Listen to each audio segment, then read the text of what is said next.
this exciting mini episode, it's Peter Sleepwalker Cole versus Stephanie Short-Leg Falkner. Who you got? It's a special audio edition of my Perry Mason Season 1 Defendants tournament. Now, on the Perry Pod.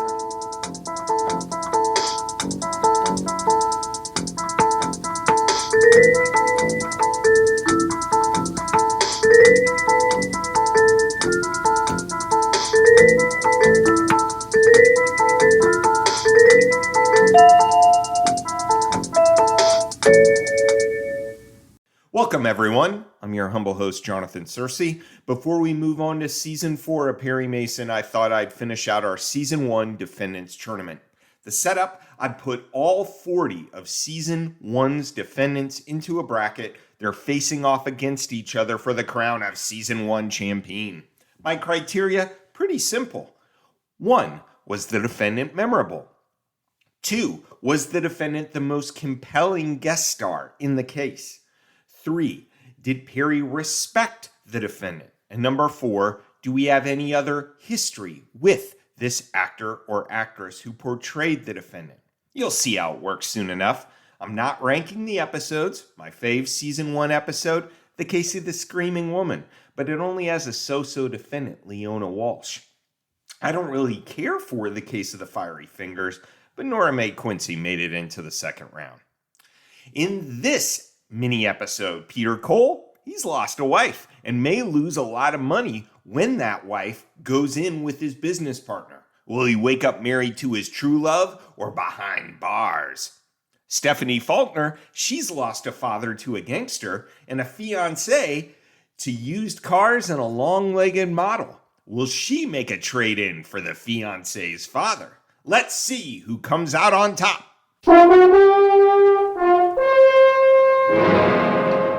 Category 1. Was the defendant memorable?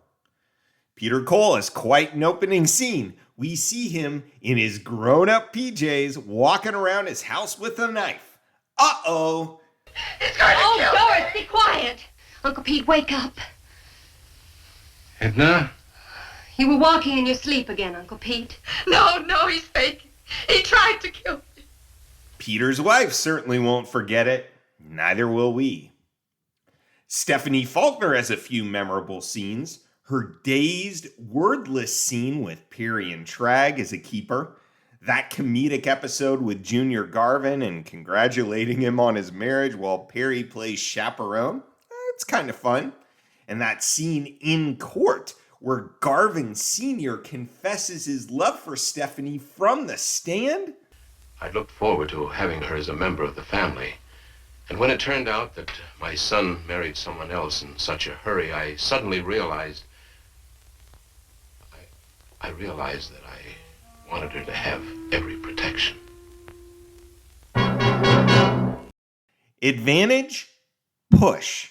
Though if I had to pick, I'd opt for Peter, as he's indirectly in the title.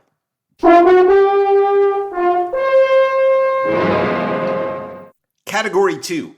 Was the defendant the most compelling non-permanent character in the case? Well, the sleepwalker's daughter is stacked. Peter's stepbrother, the murder victim, he's forgettable, but Edna, the niece, right in the title. Steve Harris is a memorable murderer. You were tired of being poor. You were tired of playing the nice, clean-cut boy. Frank Maddox, neither a murderer nor a murder victim, but a truly loathsome man. And Doris Cole, that scene with Perry where they spar before she tells him this. I'd hate to tell you what I think of you, Mr. Mason. But if ever I'm in trouble, you're going to be my lawyer. As for the Case of the Long-Legged Models, Senior and Junior Garvin, they're mildly compelling, as are all the titular long-legged models walking around the episode. Our murderer, Frank Castle, is the best kind of villain. Someone we actually see murder someone on screen. Not that that's the good part. We're just saying he's a guy you're rooting to get his. Stephanie kind of doesn't stand a chance, even though we're supposed to imagine that the father and the son both fell for her. Advantage? Push.